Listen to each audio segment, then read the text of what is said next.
ઘુઘુ બટી હું જઉં રો તાર હા હરે તો તું ઘરનું ધ્યાન રાખજે બેટા. એ પપ્પા મારે આબુ હે મારા હરાન કરે. અરે ઘુઘુ બટી લગ્ન પહેલા હા હરાન ઘરમાં પગ ના રખાય. હારું તો હું બાર ટાળિયામાં બેહીશ બસ. અરે અક્કલ ના દુશ્મન તારે કોઈ નથી આબુ. હું તાર જઉં રો પાકું બીજું કરીને આવું પછી તારે ઘોડા ઉપર જવાનું જ છે ને પહેરવા. તો પપ્પા મને 5 રૂપિયા આલો વાપરવા. હા પણ મારો કૂતર જાર જોવો તાર પૈસા જ મોકતો ફરે છે. મને તો લાગે છે જ્યાં ભાવ માર્યો ભિખારી છે. એટલે મારી પાસે એક ફોડાળું નથી. હારું તો તમે ઓલું તિજોરી બંડલ મેલ્યું હે એમાંથી લઈને વાપરીશ પ્રામુ તો. આ મને ભૂખ ભેગો કરવા આવ્યો છે.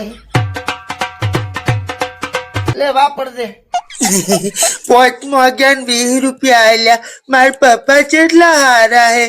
પપ્પા હાચવીને જાજો હો. શું તપેલું હાસવીને જાય? જ્યારથી તારું હગું નક્કી કર્યું છે ગામમાં મોઢું બતાવે એવો નથી રાખ્યો મને.